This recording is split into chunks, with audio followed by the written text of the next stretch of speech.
I want to share with you a really important phrase. This is really how it gets better. It's how your journey toward exciting adventures and accomplishments can start. When you understand this, the major key to your better future is you. So if you've got fairly decent neighbors, that'll help. If the weather's good, that'll help. If there aren't tragedies going on in the community, that'll help. If it isn't too cold, that'll help. If it isn't too hot, that'll help. Okay, there's a lot of things that will help, but they all play a minor role. Here's what really counts. What really counts is you. And Bill Bailey gave me another phrase I have never forgotten. Things to get better, you've got to get better. For things to change, you've got to change. So the major key to your better future is you. The real magic isn't in the company, the marketing plan, the film, the product, the training, or the incentives. Let me tell you where the magic truly is. It's in you. The magic is in a smile. The magic is in a handshake. The magic is in excitement. The magic is in determination. The magic is in compassion, sharing, caring. The magic is in strong feeling. See, that's what starts to make all the difference. That's what makes a real difference and starts changing everything. Let me share something important with you about making your future better. The man said, I hope things will get better. I'll tell you what, he'll always be poor because, see, it isn't going to get better. I used to always hope things would change, right? I kept hoping the next election, things will change, something will be better. But I found out finally that is not true. It is not going to get better. It isn't going to change.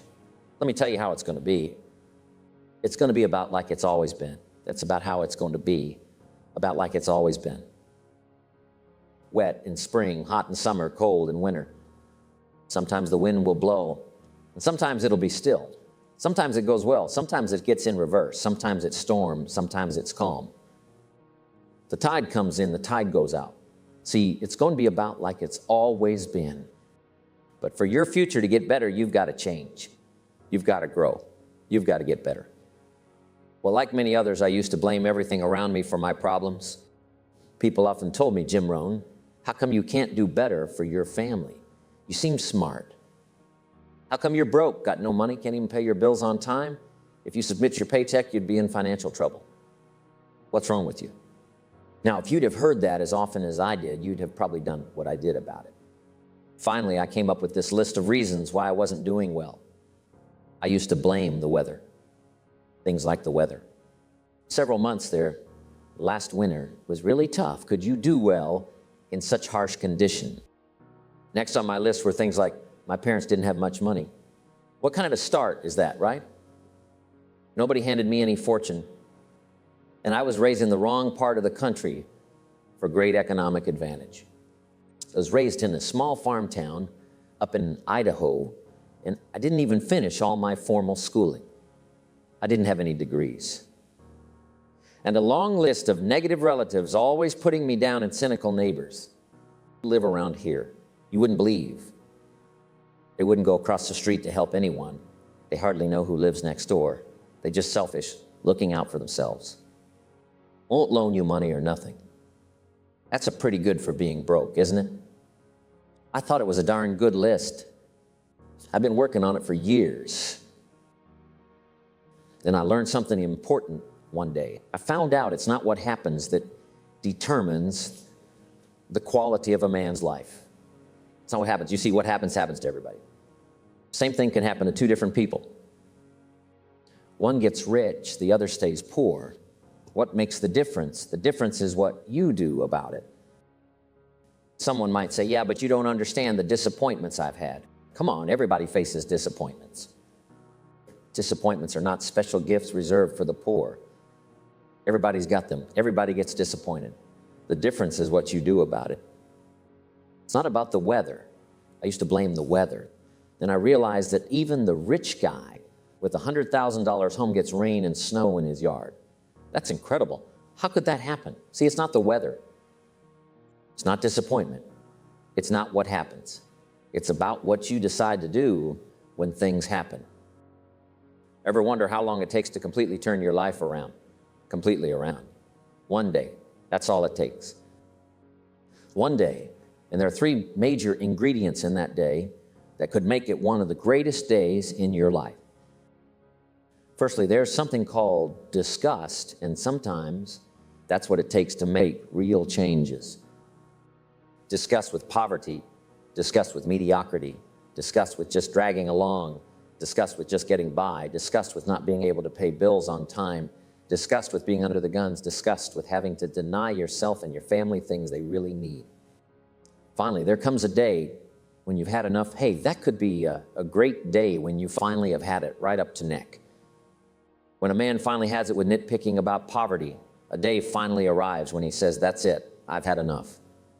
I know my wife's been going to the supermarket, and he said, I know she's there looking at 2 cans of beans. One can for 49 cents, one can for 47 cents. And he said, I know she's going to buy the 47-cent can of beans, and she doesn't even like the brand. Do you know why she's going to buy the 47-cent can of beans instead of the 49-cent can of beans? To save 2 cents. And the man finally says, I'm done with this nitpicking, struggling financially with putting up with the hardships of poverty. So number one, to make it one of the greatest days of turnaround in your life, number one could well be disgust, weary of how it's been. Now here's the second thing, decision. Decide what you're going to do. If you want to do something different, make a decision and go for it. Make a decision. There's nothing that can turn your life around like a strong decision. Sometimes you've got to take a decision, and especially if you want to get on with change, you have to learn to make them quickly. Let me tell you what indecision is. Indecision is one of the greatest seeds of opportunity. Indecision will steal you blind. Indecision will empty your bank account. After a while, indecision can become a disease. And pretty soon, the guy knows he's got the disease. He says, I know I'm on the fence, but he says, what if I get off on the wrong side? Listen, this is the tragedy with sitting on the fence. While you sit on the fence, the clock keeps ticking, and see, a person's life passes by with each tick of the clock. Bill Bailey once said, a man asked the universe for more time, and the universe replied, there is no more time. Give me more. The idea is to figure out how to make the most of yourself. Don't live a distracted life, like I did for most of my years. Some people just stumble along trying to find money to pay bills without really learning or paying attention. Don't do that. Be interested. I once read an article in Reader's Digest, and its title was, Wherever You Are, Be There. Take an interest. Watch with interest. Don't let success pass you by without looking closely at it. Examine it, understand it, and then think about how to use it in your own life. See, a man's life is the most precious thing he really has. Don't do that. Make every minute count. Make every hour count. That's why you should learn to make decisions as quickly as possible. See, after a while, just get off the fence. It doesn't matter which side. Just get off. A life full of adventure and achievement is a life full of many decisions. Even if some decisions turn out to be wrong, they give you experience to make better ones. So remember, don't see how many decisions you can get out of. See how many you can get into. Learn to speed up the decision-making process. It will add yeast to your life. So the first ingredient is disgust. The second ingredient is decision. The third is taking action. In the end, you have to do something.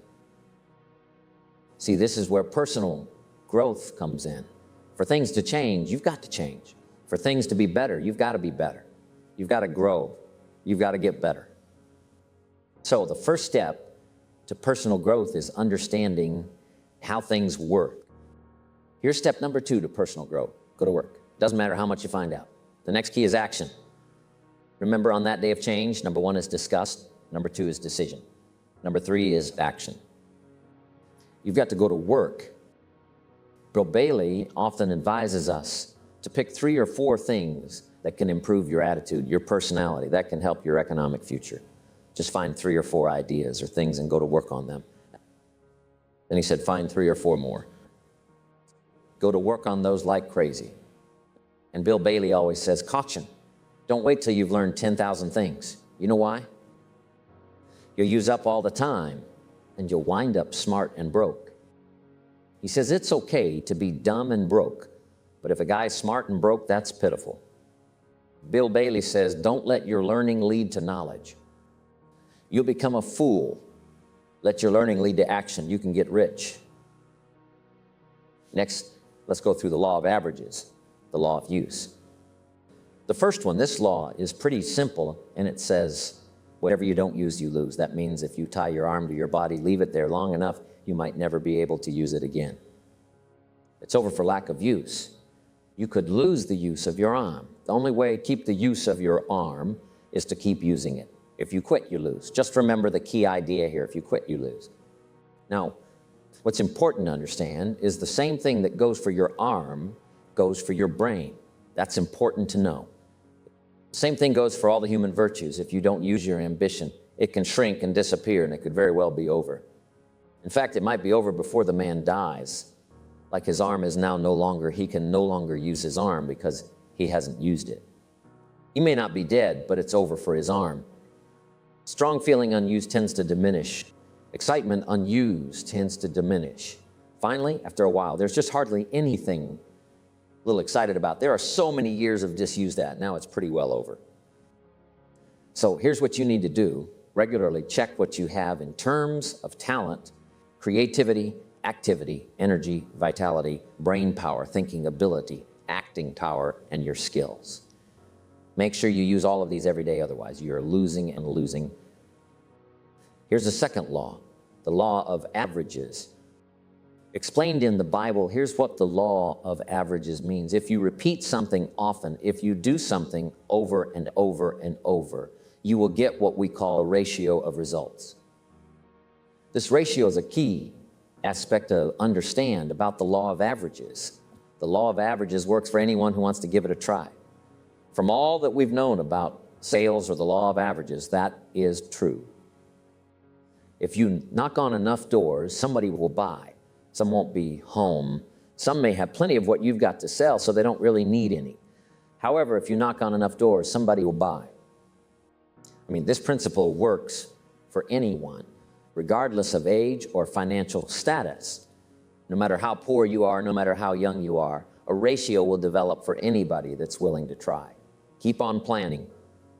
See, that's the key. Get your ratio going.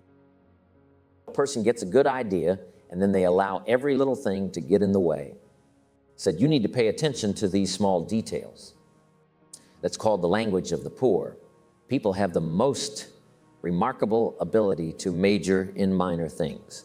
Learn not to do that. Start doing major things first. Let the minor things slide. Don't do all the list of little things and let the major things fly. Turn your life around on that score. Some people let all of their time get eaten up. The third law is the law of sowing and reaping. For most of my life, I didn't pay much attention to the concept of sowing and reaping. I'm just trying to find the money, pay a bill. When would I have time to think about sowing and reaping? Here's a simple principle from the Bible. Whatever a man sows, he reaps. Sounds kind of blunt and simple, but that's the way it's stated. Whatever a man sows, he reaps. The first advice I'm giving you on that is don't try to beat it. You plant pumpkin seeds, you don't get thistles. Mother Nature won't play tricks on you and give you thistles when you're planting pumpkin seeds. You won't do that. But God can pretty well tell how things are going to work out if he plants with intelligence.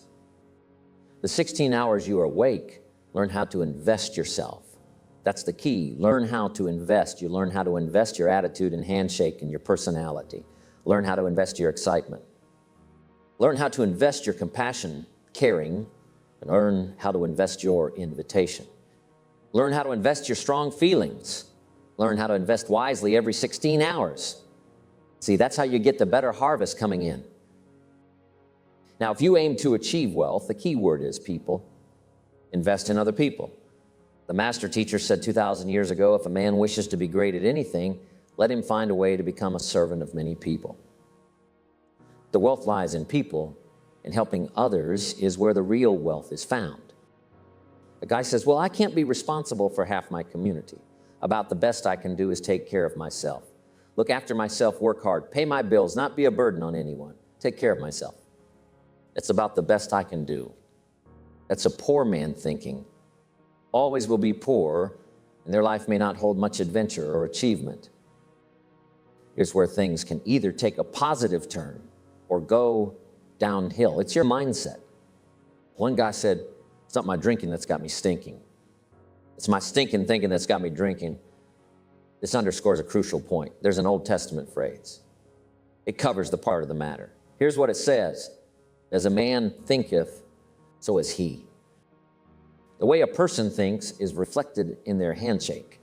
A man's conversation is a product of the way he thinks. The way a man talks is the way he thinks. He talks like he thinks. That's where he lives. That's what he wears. That's what he earns. That's what he drives. That's the size of his bank account. A man's life is a product of the way he thinks. The quality of their conversations is influenced by the information that enters their mind.